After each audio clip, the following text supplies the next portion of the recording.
동포 여러분 안녕하십니까? 대한민국 서울에서 보내드리는 KBS 월드 라디오 한민족 네트워크 아나운서 김홍성입니다.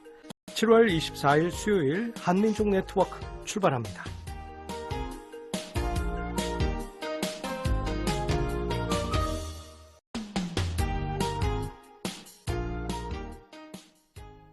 (700만) 재외 동포들의 동향과 현지 소식을 통신원을 연결해서 들어봅니다. 오늘은 몽골 울란바토르로 가보겠습니다. 몽골 인문대학교 교수이신 강의현 통신원 연결하겠습니다. 강 선생님 안녕하세요. 네, 몽골 울란바토르입니다. 네. 지금 고국은 폭염과 집중호우가 이제 번갈아 찾아오면서 습기가 많은 이 찜통 같은 더위거든요. 이 몽골은 좀 덥지만 그래도 건조해서 견디기 괜찮을 것 같은데 어떻습니까? 그렇습니다. 겨울이 긴 몽골에도 드디어 여름이 찾아왔습니다. 다소 온화한 6월에서 8월 말까지의 몽골의 평균 기온은 섭씨 20도에서 25도 정도입니다만 습도가 높거나 햇빛이 뜨겁지 않아서 몽골의 여름은 우리나라 여름보다 시원하다는 장점이 있습니다. 그렇다고 얇은 옷만 필요하다고 생각하면 오산이고요. 네. 낮에는 좀 시원하지만 아침과 밤에는 춥다고 느껴질 정도로 일교차가 큽니다.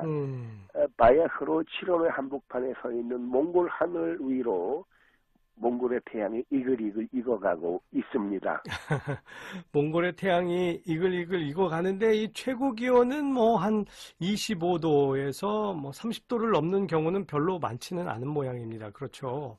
그러면 몽골이 여름철에 방문하기 딱 좋은 계절이 아닐까 하는 생각이 드는데 어떻게 관광객이 많이 보입니까?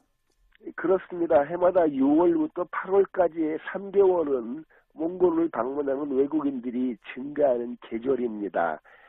여름 휴가에 몽골 관광객들이 외국 관광객들이 몽골로 몰리는 이유를 굳이 꼽아보자면 우선 날씨가 선선해서 피서의 그 제격이기 때문인데요.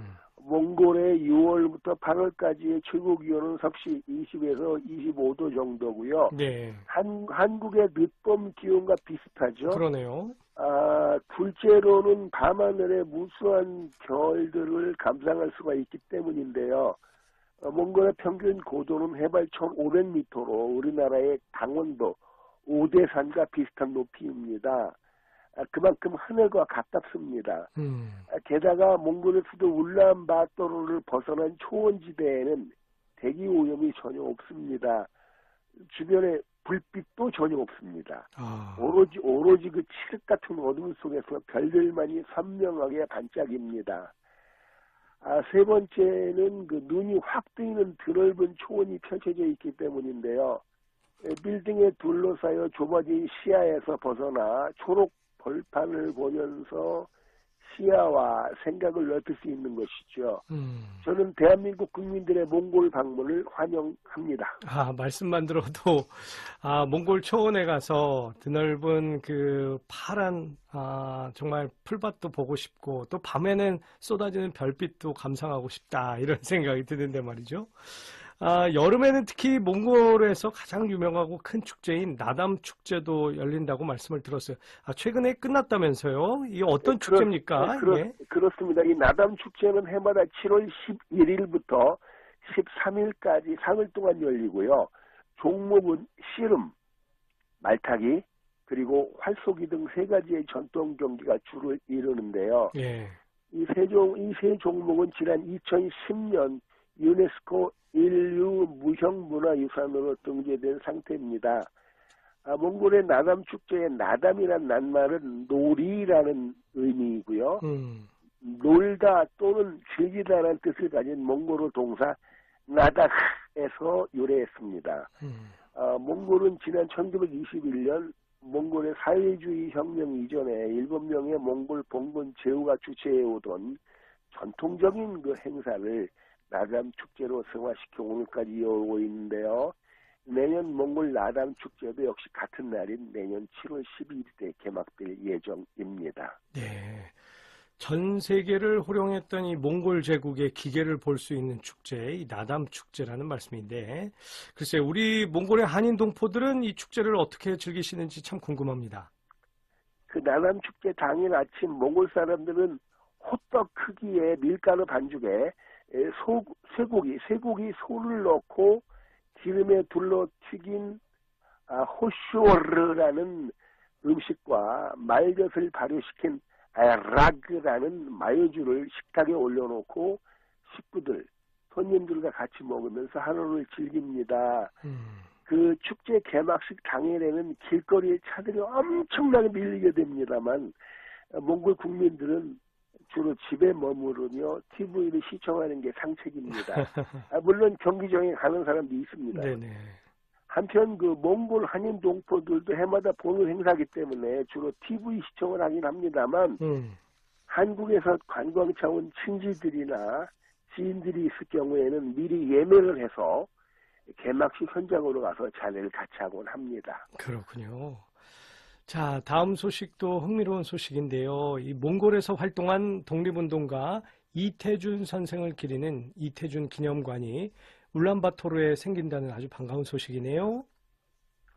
그렇습니다. 우리나라 의사 출신 독립운동가로 1910년대에 몽골 현지에서 활동했던 한국의 슈바이처로 불리는 이태준 선생을 기리는 기념관이 몽골 수도 울란바토르에 우리나라 정부 예산으로 건립 중입니다.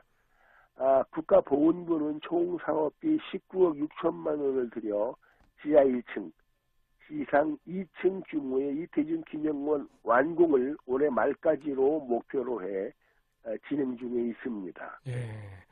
몽골에서 한국의 슈바이처로 이제 불렸다 이렇게 말씀하셨는데 실은 잘 몰랐거든요. 이태준 선생 어떤 분인지 그럼 이번 기회에 좀 소개해 주시겠어요? 이태준 선생은 지난 1883년 경남 함안군 군북면 출생이고요. 세브란스 의학교를 졸업한 뒤 1911년 중국 난징으로 망명해 1912년 중국 기독회 의원에서 의사로 일하다가 1914년 몽골로 이주해 동의의국이라는 병원을 차려 활동하면서 몽골 마지막 황제였던 버크트칸의 주치의로도 활동했습니다. 하지만 일본 제국주의와 우호 협력 관계에 있던 러시아 백군에게 울란바토르에서 체포돼 러시아 백군에 의해 순국했습니다. 대한민국 정부는 선생의 공적을 기려 지난 1990년 이태준 선생에게 건국군장 애국장을 추서했고요. 예. 2017년에는 위패를 국립서울현충원에 모신 바 있습니다. 사실 지난 2000년 몽골 정부가 제공한 2200평 남짓의 현지 터에 이태준 선생의 모교인 연세의료원이 2001년 기념공원을 만들었고요. 바로 이곳에 2010년에는 주몽골 의뢰나라 대사관 주도로 기념관이 건립된 바 있었는데요. 네. 그동안 그 기념관이 약 20제곱미터 규모로 협소한 관계로 새 기념관 건립에 대한 목소리가 높아져 이번에 새 기념관이 세워지게 됐습니다. 예. 자, 몽골에서 의술 활동을 펼치면서 독립운동도 함께 하셨던 이태준 선생, 저희가 잊지 말아야 되겠다 이런 생각을 해보게 됩니다. 몽골 국립과학 아카데미 산하의 국제학연구소와 우리 정부가 이 한몽 협력을 논의했다는 소식, 반가운 소식인데 전해주시겠어요? 그렇습니다. 우리나라 그 최진원 주 몽골 대한민국 대사가 최근 몽골 국립과학 아카데미 산하 국제학연구소의 초청으로 동연구소를 방문해 제졸버 국제학연구소장과 한몽 협력을 논의했습니다. 제졸버 국제학연구소장은 현재 몽골 내 한국에 대한 연구가 활발한 상황이라고 소개하고 한몽수교 35주년을 맞이하는 내년에도 공동학술회의를 개최하는 등 한몽 간 연구기관 간 협력을 확대하기를 희망한다고 밝혔습니다. 이에 최진원 대사는 한국 내에서도 몽골에 대한 관심이 많은 상황으로 동북아 안보 협력 그리고 한몽 간 경제협력 방안 등에 대한 한몽 두 나라 간 공동 연구가 더욱 활성화해야 할 필요성에 공감한다고 밝히고 한국 연구진들이 함께 소통하고 교류할 수 있도록 연구기관 간 협력을 더욱 발전시켜 나가자고 화답했습니다. 네. 자, 오늘도 정말 다양한 소식 전해주시느라고 정말 애쓰셨습니다. 고맙습니다. 네, 지금까지 몽골 울란바토르였습니다. 예, 강의현 통신원이었습니다.